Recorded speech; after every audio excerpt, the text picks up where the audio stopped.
ప్రియ పరిశుద్ధాత్మ దేవునికి వందనాలు. అదేవిధంగా పరలోక దేవుని స్వరం ఇచ్చిన మీ అందరికీ మా హృదయపూర్వక వందనాలు పిల్లరా. ప్రతిరోజు వాక్యం ద్వారా దేవుడు మనతో మాట్లాడుతున్నాడు. ఈ దినాన్ని కూడా వాక్యం ద్వారా దేవుడు మాట్లాడుతున్నాడు. ఏంటంటే యూదయ దేశ బెత్లెహేమ నువ్వు ఎంత మాత్రము అల్పమని దానో కాదు అనే వాక్యం ద్వారా దేవుడు మనతో మాట్లాడుతున్నాడు. ప్రార్థన చేద్దాం.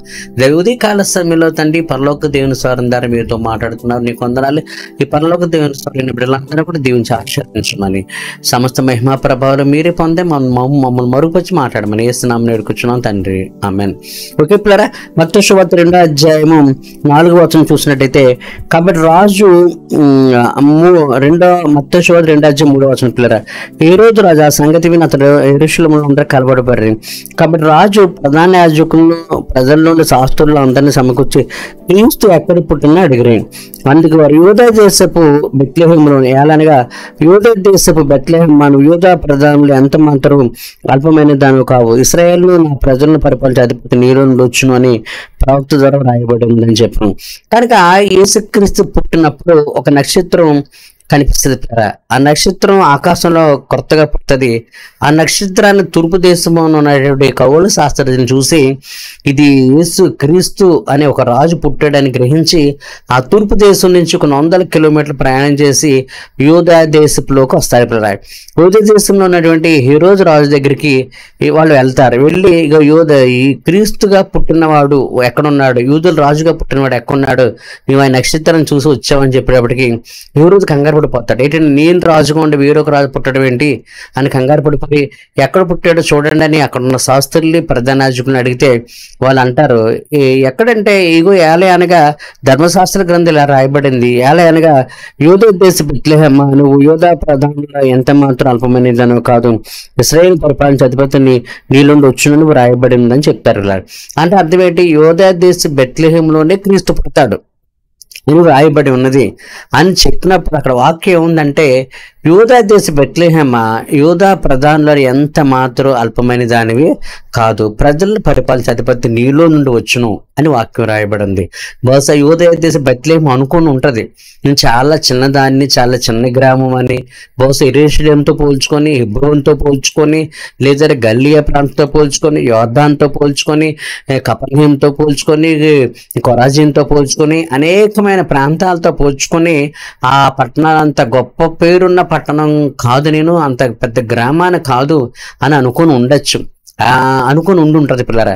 అందుకే దేవుడు అంటాడు, ఓ బెత్లెహేమ యూదా దేశ ప్రధానులను ఎంత మాత్రపు అల్పమైన దానో కాదు, ఎందుకంటే ఇశ్రాయేలు ప్రజలను పరిపాలన అధిపతి నీలో నుండే వస్తాడని ప్రవక్తలు వాక్యం ద్వారా ప్రవచనం ద్వారా చెప్పారు పిల్లరా.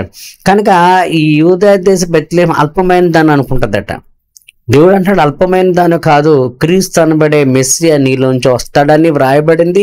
క్రీస్తు అనబడే మెస్సియా యూదా దేశ బెత్లెహేమ నుంచి వచ్చాడు పిల్లలు. యేసునామం దొరుకును గాక.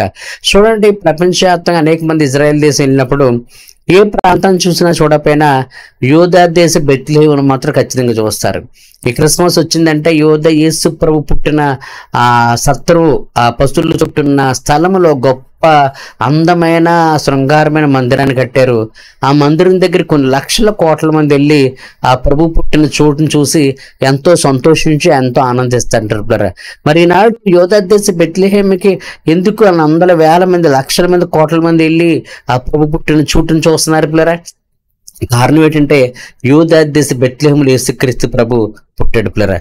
అయితే తను అనుకుంటుందట నేను అల్పమైన దాన్ని, ఆ యూదా దేశ అల్పమైంది అని అనుకుంటుంటే ప్రభు చెప్తున్నాడు, యూదా దేశ బెత్లెహేమ నువ్వు ఎంత మాత్రపు అల్పమైన దానివి కాదు, ఇశ్రాయేల్ ప్రజలను పరిపాలించే అధిపతి నీలో నుండి వస్తాడు అని వాక్యం రాయబడింది. అలాగే యేసుక్రీస్తు ప్రభు ఆ అల్పమైనది అనుకుంటున్న ఆ యూదా దేశ బెత్లెహేమ నుంచి వచ్చాడు. అంతేకాదు ఆయన ఆ యూదా దేశ బెత్లెహేమును పుట్టాడు కనుక ఈరోజు ప్రపంచవ్యాప్తంగా బెత్లెహేమ అంటే తెలియని వాళ్ళు లేరు. ఆ యూదా దేశ బెత్లెహేములో యేసు పుట్టిన చోటును చూడడానికి కొన్ని లక్షల కోట్ల మంది వెళ్ళి ఆ ప్రాంతాన్ని సందర్శిస్తుంటారు. ఎవరికి తెలియని బెత్లెహేము ఈరోజు ప్రపంచంలో అందరికీ తెలిసిన ప్రాంతంగా అయిపోయింది. అది మంచి టూరిస్ట్ ప్లేస్గా అయిపోయింది. ప్రపంచం ఇంచుమించుగా చాలా మంది ఆ యేసు పుట్టిన ఇజ్రాయెల్ దేశం వెళ్ళి ఆ బెత్లెహేమును చూసి అక్కడ ఉన్న ఆ యేసు ప్రభు పుట్టిన చోటుని చూసి ప్రార్థించి ఎంతో సంతోషంగా ఆనందంగా రావడానికి కొన్ని లక్షలు ఖర్చు చేసి వెళ్తుంటారు పరా. యోధ దేశపతి ఎప్పుడు ఎవరికి తెలియదు, కానీ ఈ రోజు ప్రపంచానికి తెలిసింది. కారణం ఏంటంటే యేసు ప్రభు పుట్టిన చోటు అని చెప్పేసి. అయితే అది అనుకుంటున్నాట నేను అల్పమైన దాన్ని. పిల్లలు ఈ దినాన్ని మనం కూడా చాలాసార్లు అల్పమైన వాళ్ళం అనుకుంటాం. మాకు చదువు లేదు, మాకు ఇంటి లేదు, బంగారు లేదు, మంచి ఉద్యోగం లేదు, మంచి వ్యాపారం లేదు, మంచి సేవ లేదు, మేము చాలా అల్పమైన వాళ్ళం, మాకు ఎవరు మమ్మల్ని పట్టించుకోరు, మాతో ఎవరు రారు, మా ఇంటికి రారు, మమ్మల్ని పిలవరు అని చాలా కారణాలు పెట్టి మనం ఏం చేస్తామంటే అల్పమైన వాళ్ళం అని మనమే అల్పమైన వాళ్ళుగా అనుకుంటూ ఉంటుంటారు. కారణం ఏంటంటే సొసైటీలో పేరు ప్రఖ్యాతలు లేకపోవచ్చు, వెండి బంగారాలు లేకపోవచ్చు, మేడ మీద లేకపోవచ్చు, ఆస్తిపాస్తులు లేకపోవచ్చు, దేని బట్టి అయినా సరే మనుషులను పట్టించుకోలేనప్పుడు, మనుషులను చిన్నగా చులకం చూసినప్పుడు, యోగ్యత అర్హత నీకు లేదని నువ్వు అనుకున్నప్పుడు, లేదా ప్రజలు అనుకున్నప్పుడు నువ్వు అల్పమైన దాన్ని అనుకుంటావు. హల్లెలూయా. పిల్లరా, మనం అల్పమైనవని మనం అనుకుంటే దేవుడు అంటున్నాడు అల్పమైన బెత్లెహేములోంచి యేసుప్రభు వచ్చి ఈరోజు ప్రపంచానికి బెత్లెహేం అంటే తెలిసేలాగా దేవుడు చేసాడు. యేసునామం జరుగును కాక. అలాగే ఇప్పుడు అల్పమైన దాన్ని అన్ని అనుకుంటే అల్పమైన దాన్ని అనుకోవడమే దేవుడిని ఎన్నుకు చేసుకోవడానికి ఒక అర్హతను గుర్తించు. అల్పమైన దాన్ని అనుకోవడంగా దేవుడు నీలో గొప్ప కార్యం చేయడానికి ఒక అర్హతను గమనించు. ఎవరైతే అల్పమైన వాళ్ళు అనుకుంటారో, ఎందుకు పనికిరామనుకుంటారో, ఎందుకు పనికిరావు అనుకున్న వాళ్ళని పనికొచ్చే పాత్రలు చేస్తాడు. అల్పమైన వాళ్ళని ఘనమైన పాత్రలుగా దేవుడు చేస్తాడు. ఎవరైతే అల్పమైన వాళ్ళు మాకు యోగ్యత అర్హత లేదు, మేము ఎందుకు పనికొస్తాం అని అనుకుంటారో వాళ్ళ ద్వారానే దేవుడు గొప్ప కార్యాలు చేస్తాడు. వాళ్ళ జీవితాల్లో గొప్ప కార్యాలు చేసి అల్పమైన వాళ్ళు కాదు మీరు చాలా గనులు గొప్పవాళ్ళు అనేలాగా దేవుడు చేస్తాడు. అంతేకాదు గొప్పవాళ్ళు గనులు అనుకునే వాళ్ళు సిగ్గుపడేలాగా దేవుడు ఎవరైతే అల్పమైన వాళ్ళు ఎందుకు పనికిరాం అనుకుంటారో వారిని ఎందుకు చేసుకుని వారి ద్వారా గొప్ప కార్యాలు చేసి గనులైన గొప్పవాళ్ళైన వాళ్ళు సిగ్గుపడేలాగా వాళ్ళకంటే చాలా గొప్ప స్థితిలో దేవుడు పెడతాడు. పిల్లలు యేసునామం జరుగును గాక. న్యాయాధిపతుల గ్రంథం 6వ అధ్యాయంలో మనం చూసినప్పుడు గిద్యోను గురించి అంటాడు. గిద్యోను నువ్వు మిద్యానీయుల చేతుల నుంచి ఇశ్రాయేలు ప్రజలు విడిపించమని దేవుడు మాట్లాడుతుంటే గిద్యోను అంటాడు ఇశ్రాయేలు ప్రజల్ని మిద్యానీయుల చేతుల నుంచి విడిపించడానికి నేనే పాటివాడిని, నా కుటుంబం ఏ పాటిది, నా గోత్రం ఏ పాటిది, నా గోత్రం చిన్నది కదా, నేను కనిష్ఠుణ్ణి కదా, నువ్వెందుకు ఇలా మాట్లాడుతున్నావని దేవుని దూత అంటది. పిల్లరా, ఇశ్రాయేల్ ప్రజలు మిద్యానీయుల చేతులను విడిపించు, ఇశ్రాయేల్ ప్రజలకు నాయకుడిగా ఉండని దేవుడేమో మాట్లాడుతుంటే ఇతను అంటాడు ఇశ్రాయేల్ ప్రజలకు నాయకుడిగా ఉండే యోగ్యత అర్హత నాకు లేదు, అంత గొప్పవాడినేమో కూడా కాదు. ఇశ్రాయేల్ గోత్రంలో నా గోత్రం చిన్నది, నా గోత్రంలో నా కుటుంబం చిన్నది, నా కుటుంబం నేను కనిష్ఠును, నువ్వు ఎందుకు ఇలా మాట్లాడుతున్నావు అంటే నేను ఇంత అల్పమైన వాడిని కదా, ఇంత అల్పమైన వాడిని నువ్వు ఇశ్రాయేల్ ప్రజలు నడిపించే నాయకుడిగా చేస్తానంటున్నావు ఏంటి, ఇది ఎలా సాధ్యమని గిద్యోను అంటే అయితే దేవుడు అంటాడు అయితేనేమి నేను నీకు తోడుగా ఉన్నాను. యేసునామం జరుగును గాక. ఎవరికి తోడుగా ఉంటాడంటే పిల్లరా, ఎవరైతే అల్పమైన వాళ్ళు అనుకుంటారో, ఎవరు ఎందుకు పనికిరాం అనుకుంటారో, ఎవరిలైతే తగ్గింపు వినయం విధేయత కలిగి ఉంటుందో వాళ్ళతో దేవుడు తోడుకుంటాడు. వాళ్ళకి దేవుడు తోడుగుండి అందరికంటే గొప్పగా అందరికీ పనికొచ్చే పాత్రగా దేవుడు చేస్తాడు. పిల్లరా, నేను ఎందుకు నేను అంతటి వాడిని, నా కుటుంబం ఏ పాడిది, నా గోత్రం ఏ పాడిది అని అంతగా తగ్గించుకొని ఉన్న ఆ గిద్యోనికి దేవుడు అంటే నీకు తోడుగా ఉంటాను అన్నమే కాదు, గిద్యోనికి దేవుడు తోడుగుండి తర్వాత కాలంలో మిద్యానీయుల చేతుల్లోంచి ఇశ్రాయేలు విడిపించేటువంటి గొప్ప నాయకుడికి గిద్యోను దేవుడు చేస్తాడు. యేసునామం జరుగును గాక. హల్లెలూయా. బ్రతికినంతకాలం గిద్యోను మిద్యానీయుల చేతుల నుంచి కదా అనేక శత్రువుల చేతుల నుంచి ఇశ్రాయేలు ప్రజలు విడిపించి ఇశ్రాయేలు ప్రజలకు న్యాయాధిపతిగా తన బ్రతికినంతకాలం ఉంటాడు.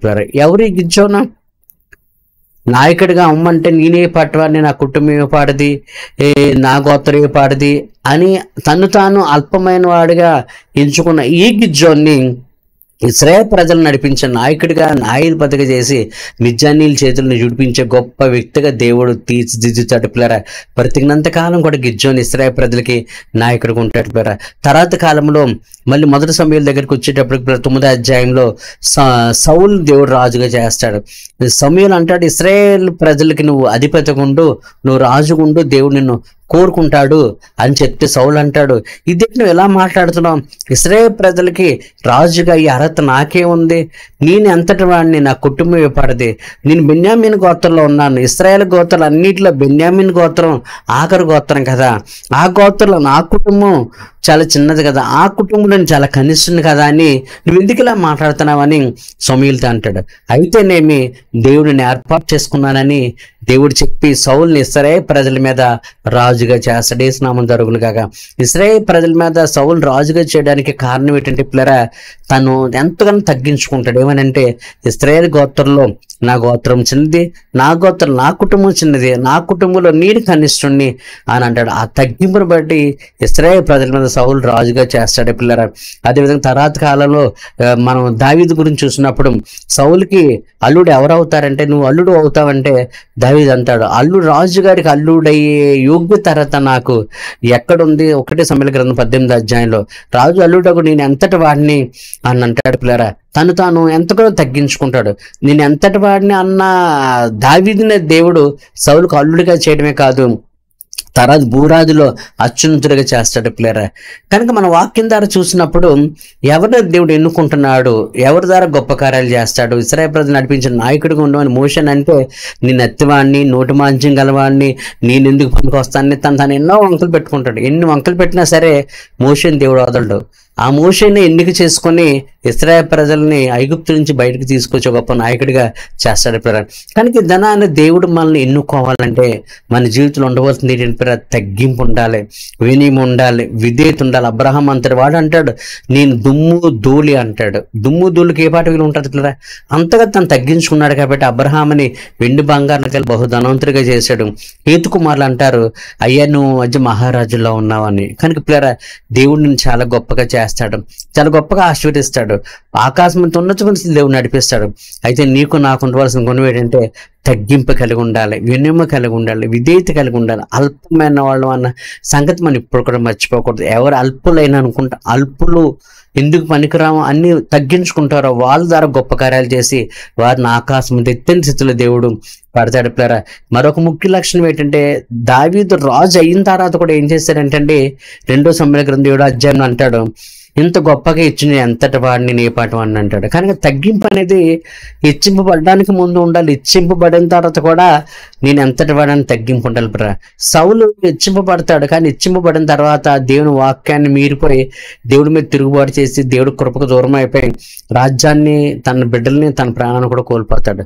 చాలా మంది ఆ యోషపాతు ఆశ హెచ్చింపబడక ముందు బాగున్నారు, హెచ్చింపబడిన తర్వాత గర్వంతో అహంభావంతో దేవుడు ఆశీర్వాదాలు పోగొట్టుకున్నారు బ్రా. కానీ అబ్రహాము, ఇస్సాకు, యాకోబు, మోషే, యోషువ, దావీదు, గిద్యోను, సమూయేలు ఇట్లాంటి వాళ్ళు హెచ్చింపబడడానికి ముందు తగ్గించుకున్నారు, హెచ్చింపబడిన తర్వాత కూడా తగ్గించుకున్నారు. కనుక హెచ్చింపబడడానికి ముందు తగ్గింపు నిజమైన తగ్గింపు కాదు, హెచ్చింపబడిన తర్వాత ఉండే తగ్గింపే నిజమైన తగ్గింపులరా. అలాంటి వాళ్ళని దేవుడు భూరాజులు అత్యున్నతులుగా చేశాడు, చాలా గొప్పగా ఆశీర్వదించాడు.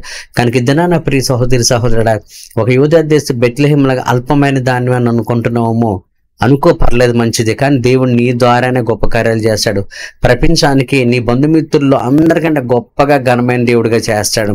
అయితే ఆ దేవుడు గొప్పగా ఘనమైన తర్వాత కూడా నేను ఏ పాటి దాన్ని ఎంతటివాడిని అనుకో, కానీ గొప్పదాన్ని గొప్పవాడిని అహంభావంతో గర్వంతో ఉన్నావు అనుకో, ఆయన ఆశీర్వాదాలు కోల్పోతావు. కనుక ఎట్లాంటి అహంభావం గర్వం అన్నోడే కలిగి ఉండద్దు. హెచ్చింపబడడానికి ముందు తగ్గింపుండు, హెచ్చింపబడిన తర్వాత కూడా తగ్గింపుండు. అదే ఎంత మాత్రపు అల్పమైన దానిని కృంగిపో, కానీ ఎంత మాత్రం అల్పమైన దాని అనుకున్న బెత్లెహేమునే ప్రపంచానికి తెలిసేలాగా చేసిన దేవుడు అల్పమైన నీ జీవితంలో గొప్ప కార్యాలు చేసి కావాల్సిన పేరు ప్రఖ్యాతులు వెండి బంగారాలు ఇచ్చి అనేక మంది తెలిసేలాగా దేవుడు చేస్తున్నాడు పిల్లరా. ఓకే, ప్రార్థన చేసుకుందాం. ఉదయకాల సమయంలో అల్పమైన బెత్లెహేమని ప్రపంచ ప్రజలకు తెలిసేలాగా చేసిన దేవుడు నువ్వు తండ్రి. మా జీవితంలో కూడా అల్పమైన మా బ్రతుకుల్ని అనేక మందికి ఆశీర్వదకరంగా దీవెనకరంగా చేస్తున్నందుకు, మమ్మల్ని ఇచ్చేసినందుకు నీకు వందనాలు. అట్లా ఆశీర్వదకరమైన జీవితం తండ్రి వాక్యం వీళ్ళందరూ కూడా దయచేయమని, సమస్త మహిమా ప్రభావాలు కనుక తండ్రి మీరే పొందమని నాజరేయుడైన యేసుక్రీస్తు నామమున వేడుకొంచున్నాను తండ్రి, ఆమేన్. ఓకే పిల్లలు, వాక్యం విన్నారు కదా. అల్పమైన నీ జీవితంలో నా దేవుడు గొప్ప కార్యాలు చేసి అనేక మందికి ఆశీర్వదకరంగా, అనేక మందికి సంతోషకరంగా, మనం సంతోషం ఉండేలాగా దేవుడు చేయబోతున్నాడు. అటువంటి ఆశీర్వదకరమైన జీవితం మనందరం పొందుకోవాలని తండ్రి దేవుడు కోరుకుంటున్నాడు. ఓకే పిల్లలు, మీ అందరి కోసం ప్రార్థిస్తున్నాం. సంతోషంగా ఆనందంగా ఉండండి. ఏ సమస్య గురించి కూడా మీరు భయపడొద్దు. ఆ సృష్టికర్త దేవుడి విశ్వాసం కలిగి ఉండండి. ఆయన గొప్ప కార్యాలు మన జీవితంలో మనం చూద్దాం. ఓకే, మీ అందరికీ నా హృదయపూర్వక వందనాలు.